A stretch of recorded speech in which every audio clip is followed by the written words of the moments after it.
आज 20 मार्च स्वामी समर्थ प्रकट दिन.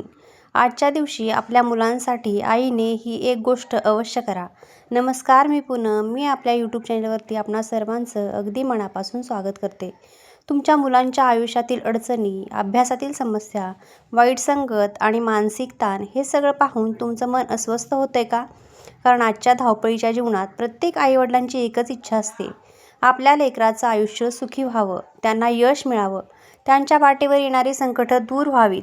अशा वेळी एकच आधार उरतो, श्रद्धा आणि स्वामींची कृपा. म्हणतात ना, जिथे भक्ती तिथे शक्ती, आणि जिथे स्वामी तिथे काहीच अशक्य नाही. म्हणूनच श्री स्वामी समर्थांच्या प्रकट दिवसावर आईवडिलांनी आपल्या मुलांसाठी एक छोटीशी पण प्रभावी सेवा नक्की करा. यामुळे स्वामींचे आशीर्वाद तुमच्या आयुष्यात एक नवी दिशा घेऊन येतील. 20 मार्च रोजी आहे स्वामी समर्थ महाराज यांचा प्रकट दिवस. साक्षात ब्रह्मांड नायक श्री स्वामी समर्थांचा प्रकट दिन.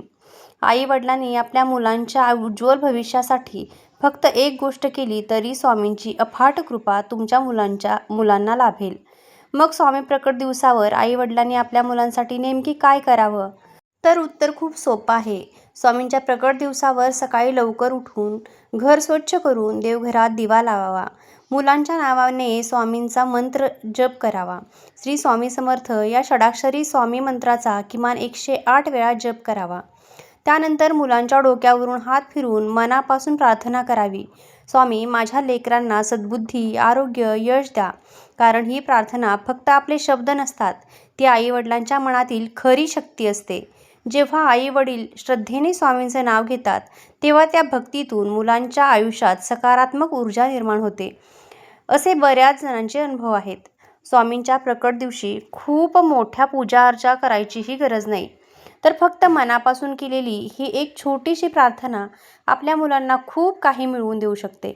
स्वामींची कृपा तुमच्या मुलांवर अशी वर्षाव करते की जणू स्वामी त्या मुलांच्या पाठीशी उभे आहेत.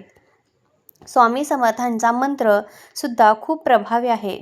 तर मुलांना वारंवार आजारी होत असतील किंवा अभ्यासात मन लागत नसेल, तर त्यांच्या नावाने मंत्रजप करावेत आणि त्यांच्या डोक्यावर पाणी शिंपडावं. आपण 108 वेळा ओम श्री स्वामी समर्थ या मंत्राचा जप करू शकता. त्या जपाचं पाणी आपण तयार करू शकता आणि हे पाणी मुलांच्या डोक्यावर शिंपडू शकता. एवढेच नाही, तर आणखी एक उपाय आहे, तो म्हणजे श्री स्वामी समर्थ या मंत्राचा जप करत असताना एका मुलाच्या नावाची सुपारी स्वामींना वहावी. पूजा झाल्यानंतर ही सुपारी झोपताना मुलांच्या उशीखाली ठेवावी. त्यामुळे मुलांना संरक्षण कवच निर्माण होतं. स्वामी नामस्मरण सगळ्यात मोठं कवच आहे. आईच्या मुखातून घेतलेलं नामस्मरण हे मुलांसाठी वाईट शक्तीपासून संरक्षण करत असतं असं सांगितलं जातं. एवढंच काय, तर आपण श्री स्वामी समर्थांच्या प्रकट दिवसावर सकाळी आणि संध्याकाळी किमान 21 वेळा श्री स्वामी समर्थ या मंत्राचा जप करावा. मुलांनाही नामस्मरण शिकवावं. घरात रोज 5 मिनिटं तरी कुटुंबाने नामस्मरण करावं. या दिवशी मुलांसाठी काही खास सेवासुद्धा तुम्ही करू शकता. जसे पादुका पूजन करू शकता. स्वामींच्या पादुकांना किंवा फोटोला गाईचं तूप आणि अष्टगंध लावून मनोभावे पूजा करावी. फोटो नसेल तर एक सुपारी ठेवून तेच स्वामींचे रूप आहे असं मानून पूजा करावी. याचबरोबर श्री स्वामी समर्थ या मंत्राचा 108 वेळा जप करावा आणि ते पाणी मुलांच्या डोक्यावर शिंपडावं. हे मुलांच्या आरोग्यासाठी आणि एकाग्रतेसाठी कवच ठरतं. त्याचबरोबर स्वामी चरित्र सारामृत किंवा दासबोध वाचावा.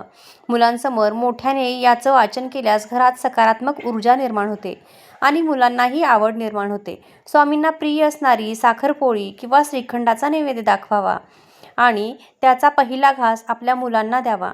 स्वामींनी स्वतः सांगितलंय की आईच्या भक्तीने लेकरांची संकटं दूर होतात. मुलांची अभ्यासात मन लागत नसेल किंवा ते वारंवार आजारी पडत असतील, तर आपण हे उपायसुद्धा श्रद्धा आणि भक्तीने करू शकता. आपल्या मुलांना नक्कीच याचा लाभ मिळवून देऊ शकता. त्याचबरोबर श्री स्वामी समर्थ यांच्या प्रकट दिवसावर आपण गरजू लोकांची मदत करावी. स्वामींना प्रसन्न करायचं असेल तर आणखी सोपे उपाय आहेत. ते म्हणजे गरजू मुलांना आपल्या मुलांच्या हाताने पुस्तकं, पेन, खाऊ, कपडे दान करावेत. एखाद्या स्वामी मंदिरात जाऊन साखर, तूप, दूध किंवा फळं मुलांच्या हातून दान करावीत. आपल्या मुलांना दान करण्याचं आणि लोकांना मदत करण्याचं महत्त्व शिकवावं. तर स्वामी समर्थांच्या प्रकट दिवसावर आपल्या मुलांसाठी हा साधा सोपा उपाय नक्कीच तुम्ही करू शकता. ही स्वामी सेवा करू शकता. कारण स्वामींच्या प्रकट दिनी आईने मुलांसाठी केलेले कोणतेही काम हे खूप पुण्यदायी आणि लाभदायी ठरू शकते असं सांगितलं जातं. याचे अनुभव तुम्ही सुद्धा नक्कीच घेऊ शकता. स्वामी समर्थांच्या प्रकट दिवसावर तुम्ही कोणते विशेष उपाय करता आणि त्याचे तुम्हाला काय लाभ झालेत, अनुभव शेअर करायलाही विसरू नका. अशाच प्रकारच्या महत्त्वपूर्ण व्हिडिओसाठी चॅनेलला नक्की सबस्क्राईब करा आणि बेल आयकॉनलाही क्लिक करा, म्हणजे आमच्या नवनवीन व्हिडिओचे नोटिफिकेशन तुम्हाला येत राहील. धन्यवाद.